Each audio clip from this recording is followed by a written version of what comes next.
देखिए, चंपाई के पास कोई मुद्दा नहीं है और ख़ास करके इस उपचुनाव में जो रामदास सोरेन के बेटा सोमेन सोरेन जी से चुनाव मैदान में है और बीजेपी के पास इस चुनाव में कोई एजेंडा नहीं, कोई मुद्दा नहीं है, मुद्दा विहीन है। अब अचानक जब पार्टी बदल दिया तो अब उसको घुसपैठी दिख रहा है। तो बीजेपी का रटा हुआ तोता की तरह वो बक रहा है और घाटशिला के जनता भाली भांति जानता है यहाँ कोई घुसपैठी का कोई मुद्दा नहीं है। जनता विकास चाहती है। निश्चित तौर पर सारे लोग ये देख रहे हैं कि ये व्यक्ति को अगर हम लोग वोट देते हैं, ये जीतता है तो निश्चित तौर पर ये राज्य का मंत्री बने। आज सोमेन का बात है, रामदास दा का पुत्र का बात है।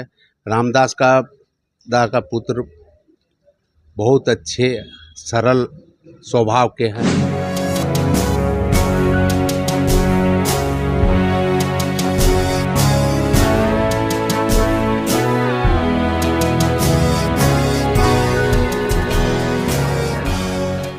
नमस्कार जोहार, आप देख रहे हैं छोटा नागपुर लाइव और मैं हूं दशरथ प्रधान। घाटशिला का खास एपिसोड जो हम चला रहे हैं उसमें आप देख रहे हैं कि घाटशिला का जनता क्या चाहती है और घाटशिला में क्या विकास हुआ और क्या नहीं हुआ है। और इसी के साथ उम्मीदवारों की घोषणा हुई और आज नॉमिनेशन भी हो गया। नॉमिनेशन सभा दोनों तरफ से रसाकसी रही, दोनों सभाएं आसपास ही रही हैं, तो कहीं ना कहीं जो है एक दूसरे के साथ जो है दमखम दिखाने का प्रयास किया गया, झारखंड मुक्ति मोर्चा की ओर से भी और भाजपा की भी ओर से भी। झारखंड मुक्ति मोर्चा के कुछ केंद्र सदस्य नेतागण हमारे साथ मौजूद हैं और सरायकला के पूर्व प्रत्याशी गणेश माली जी भी हमारे साथ हैं। बैठ के यहाँ खाने के बाद तो सभा से आप लोग लौट रहे हैं। सभा में झारखंड मुक्ति मोर्चा का सभा जो रहा उसमें भी सभी कैबिनेट के मंत्रीगण, विधायकगण यहाँ से सभी पहुँचे हुए थे, मुख्यमंत्री जी भी पहुँचे हुए थे और वहीं भाजपा से भी जो है उन्होंने भी अपना स्टार प्रचारक को उतारा है इस बार। तो कहीं ना कहीं आज नॉमिनेशन से ही एक माहौल बनना शुरू हो जाता है जहां कैंडिडेट्स जो है अपना वादा दावा करते हैं। आप लोग यहां मंथन कर रहे हैं दादा, झारखंड मुक्ति मोर्चा का नॉमिनेशन सभा होने के बाद क्या कुछ चीज़ें जो है घाटशिला का इस बार फैक्टर रहेगा जो अलग कुछ रहेगा 2024 में जो हुआ था। हालांकि 22,000 वोट से उस समय रामदास सोरेन जी आगे थे। इस बार का क्या सिनेरियो देख रहे हैं? कहीं ना कहीं ये आरोप लग रहा है कि उनका पुत्र जो है वो राजनीति में सक्रिय नहीं थे, तो उससे जो है कहीं ना कहीं बहुत से लोग उनको जानते नहीं हैं, तो उनको जो एक राजनीति जो माइलेज मिलना चाहिए राजनीति में वो नहीं मिल पाएगा। देखिए, सबसे पहले बात है, राजनीति में कोई पुराना या कोई नया नहीं होता है। राजनीति में जो बाजी मार के निकल जाता है वही सफल लोग कहलाता है। तो आज घाटशिला विधानसभा में रामदास सोरेन का जो सुपुत्र प्रत्याशी के रूप में यहाँ पर खड़े हैं, आज अगर देखा जाए तो इस विधानसभा क्षेत्र में जो उसके स्वर्गीय पिताजी रामदास सोरेन जी थे, पूर्व मंत्री थे, वो कई बार घाटशिला का प्रतिनिधित्व करते हुए वो आ रहे थे और वर्तमान में वो मंत्री भी थे। और अचानक इस तरह की हादसा होती है और उसकी मृत्यु हो जाती है, उसके बाद ये चुनाव का जो सामना करना पड़ रहा है। तो इस चुनाव मैदान में जो हमारे रामदास सोरेन के सुपुत्र सोमेन सोरेन जी है, दूसरी तरफ ऑपोजिशन पार्टी के तरफ से, खास करके भारतीय जनता पार्टी के तरफ से जो बाबूलाल सोरेन है, निश्चित तौर पर दोनों का अगर कहीं तुलना किया जाए तो रामदास सोरेन के सुपुत्र के सामने कहीं दूर दूर तक हमको नहीं लगता कि उनकी कहीं भी कोई ऐसी अच्छी छवि या अच्छा कोई ऐसा व्यवहार या अच्छा काम करने का उसका कोई गिनती आप लोग के सामने गिनाएंगे। सोमेन सोरेन तुलना में काफ़ी सहनशील व्यक्ति है, स्वभाव से भी अच्छे हैं, पढ़े लिखे भी है और उसको इस तरह का कोई राजनीतिक छल कपट से उसको कोई ये नहीं है। वो सीधा साधा व्यक्ति है और निश्चित तौर पर उसके पिता का किया हुआ काम और जो अधूरा छोड़ा हुआ जो काम है और घाटशिला के जनता के साथ जिस तरह का उसका एक व्यक्तिगत संबंध रहा है, आदमी के हर दुख में सुख में, चाहे किसी तरह का कोई समस्या हो कि कोई भी किसी तरह का कोई भी क्षेत्र का कोई भी ऐसी बात हो, उसको जनता के साथ बैठ करके उसको समाधान करने का एक प्रयास करते थे। और जो हमारे राज्य सरकार के माननीय हेमंत बाबू के जो इस राज्य के मुख्यमंत्री है, उनकी जो योजना सब है, उस योजना को धरातल पर उतारने के लिए किस तरह से रामदास सोरेन जी यहाँ पर काम कर रहे थे, ये घाटशिला के जनता बहुत अच्छी तरह से लोग जानते हैं। आज उसका सुपुत्र खड़ा है, निश्चित तौर पर सारे लोग ये देख रहे हैं कि ये व्यक्ति को अगर हम लोग वोट देते हैं, ये जीतता है, तो निश्चित तौर पर ये राज्य का मंत्री बनेगा। और दूसरी तरफ अगर देते हैं तो हमारा वोट बेकार चला जाएगा, उसका कोई काम नहीं आएगा। और राज्य का विकास में भी हमको लगता है, और घाटशिला का विकास में भी हमको लगता है कहीं ना कहीं जो सत्ताधारी दल के साथ मिल कर के चलने से जो विकास हो पाएगा, हमको लगता है कि सत्ता के बाहर में वो चीज़ वो नहीं कर पाएगा। ये घाटशिला के जनता भी अच्छी तरह से जानते हैं। और ख़ास करके हम बताएं कि दोनों का स्वभाव के बारे में ज़मीन आसमान का फ़र्क है। तो इसके ये सारी तुलना अगर किया जाए तो उसमें सोमेश सोरेन हमारा भारी पड़ रहा है। और निश्चित तौर से सोमेश सोरेन जो पिछला बार उनके पिताजी का जो आंकड़ा था, ये घाटशिला के जनता ने ये मन बना लिया है। आप लोग मीडिया कर्मी सारे जगह आप लोग ये रिपोर्टिंग भी आप लोग ले रहे हैं, सब जगह से, ग्रामीण जनता से, वोटर से, और आपको ये आभास हो रहा होगा कि पल्ला किसका भारी है और किस ओर जनता का मूड है। तो ये क्या परिचय हुआ आपका? ये इसलिए हम मोहन कर्मकार, आपका 20 सूत्री पूर्वी सिंहभूम के जिला उपाध्यक्ष और झारखंड मुक्ति मोर्चा के सीनियर लीडर और केंद्र कार्यकारिणी के हम मेंबर हैं। एक तरफ पूर्व मुख्यमंत्री के पुत्र हैं, उनका 5 महीने का कार्यकाल रहा, और एक तरफ मंत्री के पुत्र हैं, तो पलड़ा उस नज़रिए से देखा जाए तो इधर भारी है। देखिए, आप दोनों के ही पुत्र, पिता के ही जो कार्यशैली है उसी को देखकर जो है जनता वोट करेगी। दोनों नए हैं, दोनों मैदान में, भले ही मैदान में पहले थे, लेकिन मौका पहली बार जनता देगी दोनों। धन्यवाद। आज हमारे रामदास दा के पुत्र सोमेन सोरेन जी का नामकरण दाखिल हुआ। आपने बोले कि किसका तरफ पल्ला, इतिहास गवाह है कि उपचुनाव में झारखंड मुक्ति मोर्चा की जीत हुई है। और सोमेन का बात है, रामदास दा का पुत्र का बात है। रामदास दा का पुत्र बहुत अच्छे सरल स्वभाव के हैं और जनता का इच्छुक है कि काम करने का, पिताजी का अधूरा वाला काम वो पूरा करेंगे। और कल चंपाई दा का बोले, अब उसको पूर्व मुख्यमंत्री के बेटे का स्वभाव के भी आज जनता का बीच में है। आज जनता उनको बहुत प्यार से, श्रद्धा से मानते हैं कि ये भाई, ये रामदास का पुत्र है, रामदास दा का, और पुत्र को हमारे अधूरा काम करेंगे। और रामदास दा का पुत्र जीतेंगे तो आपके मंत्री का दावेदार मंत्री बनेंगे। अरे ये क्या होंगे, तो आपको खुद मालूम है। क्या परिचय हुआ दादा? मेरा नाम हुआ राजू गिरी, सेंट्रल कमेटी के कार्यकारिणी के मेंबर हैं, गौ सेवा आयोग के वाइस चेयरमैन झारखंड गवर्नमेंट के। धनतेरस और दीपावली का शुभ अवसर और साथ ही खुशियों की सौगात लेकर आया है अमर मोबाइल कॉर्नर हिसल। हाँ, अब वक्त है अपने घर को सजाने का और बचत का आनंद लेने का, क्योंकि अमर मोबाइल कॉर्नर दे रहा है इस त्योहार पर महा बचत offer. TV, fridge, AC, cooler, inverter, battery और किचन अप्लायंसेज जैसे इंडक्शन पर 60% तक का भारी डिस्काउंट। साथ ही सभी ब्रांड के मोबाइल फोन्स पर भी जबरदस्त छूट और हर खरीदारी पर आकर्षक गिफ्ट हैम्पर बिल्कुल फ्री। इतना ही नहीं, धनतेरस के दिन स्टोर विजिट करने वाले हर ग्राहक को मिलेगा निश्चित उपहार। तो इस बार खरीदारी कीजिए समझदारी से। आइए हेसल के बजरंगबली मंदिर के पास अमर मोबाइल कॉर्नर पर और घर ले जाइए अपने मनपसंद ब्रांडेड प्रोडक्ट्स बाजार से कम दाम में और ढेर सारी खुशियों के साथ। जैसे ही घाटशिला उपचुनाव सामने आ रहा है, अब जो है वही पुराने मुद्दे फिर से उठाए जा रहे हैं। चंपे सोरेन जी एक ट्वीट करते हैं जिसमें वो कहते हैं कि घाटशिला में बांग्लादेशी घुसपैठियों का एक ऐसा प्रभाव यहाँ पे है कि गांव तक गांव जो है इसमें कन्वर्शन में, धर्मांतरण कहे या फिर बांग्लादेशी घुसपैठी कहे, इसमें समा चुके हैं। तो घाटशिला का एक बहुत बड़ा ये प्रॉब्लम उन्होंने दर्शाया है। ज़मीनी हकीकत क्या है और ये जो मुद्दा है, ये मुद्दा क्या काम करेगा इस बार चुनाव में?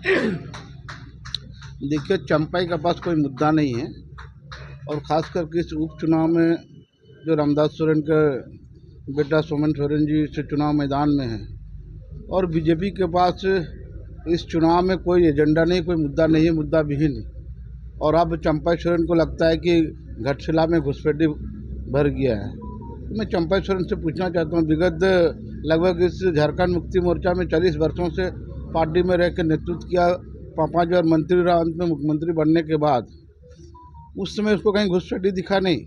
अब अचानक जब पार्टी बदल दिया तो अब उसको घुसपैठी दिख रहा है। तो बीजेपी का रटा हुआ तोता की तरह वो बक रहा है, और घाटशिला का जनता भाली भांति जानता है, यहाँ कोई घुसपैठी का कोई मुद्दा नहीं है। जनता विकास चाहता है और जो विगत 15 वर्षों से जो रामदास सोरेन जी के नेतृत्व में घाटशिला का जो विकास हुआ है और एक शिक्षा का हब के रूप में घाटशिला विधानसभा को उसने खड़ा करने का प्रयास किया था और उसी बीच उसका आकस्मिक निधन होने के बाद इस उपचुनाव हो रहा है। इस उपचुनाव में जिस तरह हमारे झारखंड मुक्ति मोर्चा पार्टी की तरफ से उसको जो उम्मीदवार बनाया है, उस उम्मीदवार सोमेन सोरेन जी इस चुनाव में रिकॉर्ड मतों से चुनाव जीतेगा। जो उनका पिताजी जो 22,000 से अधिक वोट से चुनाव जीता था, उस रिकॉर्ड को भी इस बार घाटशिला विधानसभा का जनता तोड़ने जा रहा है। और घाटशिला विधानसभा का जनता जानते हैं कि जो रामदास सोरेन जी का जो अधूरा काम को कोई अगर पूरा कर सकता है तो सोमेन सोरेन ही कर सकता है, दूसरा कोई कर नहीं सकता। इसलिए इस चुनाव में जनता मन बना चुका है, सिर्फ औपचारिक घोषणा बाकी है। बाकी जनता आज इस चुनावी सभा से को देखकर ये प्रतीत होता है कि निश्चित रूप से घाटशिला विधानसभा का जनता अब मन बना चुका है कि आने वाला इस चुनाव में झारखंड मुक्ति मोर्चा के पक्ष में रिकॉर्ड मतों से लोग मतदान करके यहाँ से विजयी बनाएंगे सोमेन सोरेन जी। दादा, चुनाव के जस्ट बाद से ही लगातार पूर्व मुख्यमंत्री चंपई सोरेन जी लगे हुए हैं और जैसे नगड़ी विवाद कहे या फिर आपका सिरमटोली फ्लाईओवर को लेकर कहे या फिर भोगनाडी वाला विवाद को लेकर कहे, हमेशा से एक नैरेटिव सामने आ रहा है कि जो अभी मौजूदा मुख्यमंत्री हैं वो आदिवासियों के हितैषी नहीं है, जल जंगल ज़मीन लूटने की बात वो लगातार कर रहे हैं। जो ये 3-4 बड़े बड़े आंदोलन हुआ उनका नेतृत्व में, उसका प्रभाव कुछ देखते हैं या फिर इससे कुछ प्रभाव नहीं पड़े? देखिए, ये जो प्रभाव आप बात कर रहे हैं, इसका प्रभाव हमारा घाटशिला विधानसभा में इसका प्रभाव कुछ नहीं आएगा। देखिए, घाटशिला विधानसभा एक पढ़े लिखे बहुत समझदार जनता के विधानसभा है। वो जानते हैं कि किनको वोट देना चाहिए, किनको नहीं। और रामदास सोरेन जी के कार्यकाल में शिक्षा मंत्री में जो आश्वासन वो दिए हैं, उनका पहला आश्वासन तो मुसाबनी में वो कॉलेज उनका खुल गया। उनका एक रघुनाथ जी का यूनिवर्सिटी खोलना था, वो भी उनको ऑलरेडी पास कर दिया है हमारे युवा सम्राट हेमंत सोरेन जी। तो उनका जो सोच था, जो विभूति भूषण जी का जगह पे जो उनके पढ़े लिखे, उनको एक सोच था कि मैं घाटशिला विधानसभा को एक एजुकेशन हब बनाने का, जो उनको अचानक उनको देहांत होने के बाद वो अधूरा रह गया। और उनका बेटा उनका उत्तराधिकारी हम लोग दिए हैं और वो भी लड़का पढ़े लिखे इंजीनियर है। और हम चाह रहे हैं या जनता भी चाह रहे हैं कि सोमेन जी को हम लोग विधायक बनाएं और रामदास जी का जो अधूरा काम है वो पूरा करें। ये तो थे कुछ नेताओं के जो बयान आया रहा था सामने विपक्ष के नेताओं का। कुछ और सवाल है जो जन मुद्दा है, जो जनताओं का मुद्दा है। यहाँ का रोजगार का बहुत बड़ा समस्या है। HCL जो है कॉपर लिमिटेड बंद है, लगभग 6-7 साल हो गया, जिससे बेरोजगारी बहुत बढ़ गई है। जो नौकरी करते थे, जो घाटशिला की जनता चाहती है, रोजगार चाहती है घाटशिला की जनता, HCL बंद होने की वजह से जो डायरेक्टली जुड़े हुए थे 16-17 हज़ार एम्प्लॉय, वो तो अनएम्प्लॉय हो ही चुके हैं। और इसी के साथ जितने भी लोग उससे जुड़े हुए थे, पूरा सिस्टम जो इकोनॉमी वहाँ चल रहा था, वो पूरा धराशायी हो चुका है। झारखंड मुक्ति मोर्चा को एक बार मौका मिला, फिर से जो है उपचुनाव हुआ, फिर चुनाव में फिर से जनता ने मौका दी, फिर इस बार उपचुनाव में मौका देती है। तो कुछ ऐसा ठोस प्लान है आप लोग, ऐसे कुछ जब केंद्र में बातचीत होती है तो घाटशिला के लिए कुछ ऐसा खास? घाटशिला में रामदास दाऊ तो बात उठाए थे, अभी सुने उनको 20 साल के चलते उसको रिपीट किया है। और रोज़गार की बात है तो उसमें जहाँ खुलने के लिए होगा तो वहाँ का जो पब्लिक को रोज़गार तो मिलेगी। पहले तो रामदास दा ही चाहते थे कि स्थानीय को ही रोज़गार मिले, बाहरी आदमी को नहीं लेंगे, जो स्थान का वहाँ लोकल है उसी को ही काम मिलेगा। तो HCL चालू करने को लेकर कुछ पहल की जाएगी सरकार? कुछ कर रही है सरकार? इसे बात चालू करने के लिए बात चल रही है, और वो बहुत जल्दी चालू हो जाएगा और 20 साल के लिए उसको मिल गया है। दादा एक आखिरी सवाल करेंगे, उसके बाद उसको एंड करेंगे, थोड़ा सा लंबा भी हो रहा है।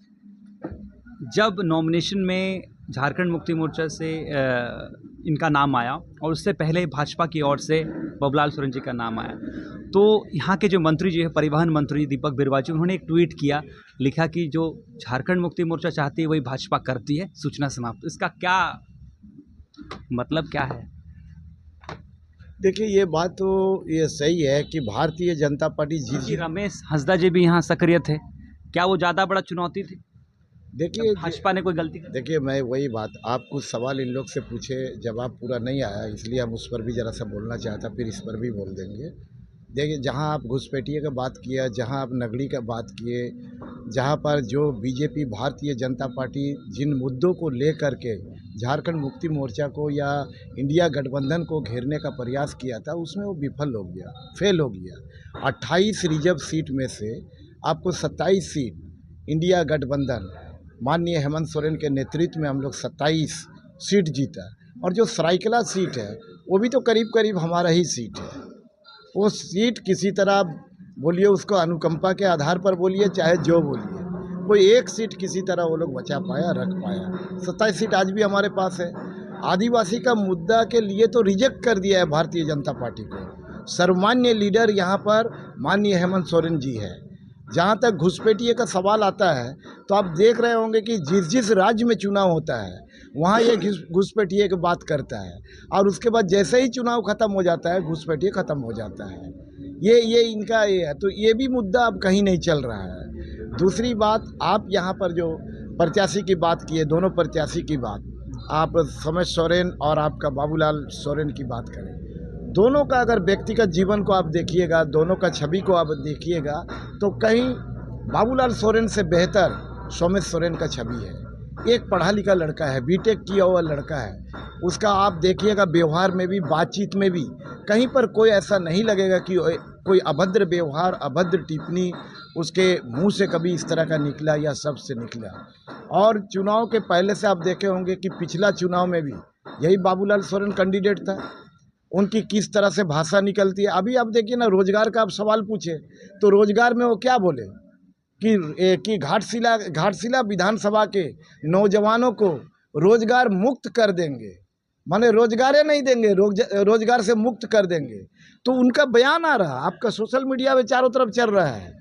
लेकिन ये झारखंड मुक्ति मोर्चा का, इंडिया गठबंधन का खास करके, और हेमंत सोरेन का ये सोच है कि हम कैसे राज्य के युवाओं को हम रोजगार देंगे, कैसे हम यहाँ के शिक्षा को हम आगे बढ़ाएंगे, कैसे यहाँ हम जल जंगल ज़मीन पर यहाँ के लोगों को अधिकार देंगे, और कैसे हर क्षेत्र में गांव से लेकर शहर तक कैसे विकास का पैमाना को हम आगे बढ़ाएंगे और राज्य को विकसित करेंगे। ये सारी चीज़ें आप लोग के सामने आए दिन मीडिया में आता है। और जहाँ तक आप हिंदुस्तान कॉपर्स खुलने की बात किए, तो 25 साल के लिए ऑलरेडी वो सैंक्शन हो चुका है और वो खुलने वाला भी है।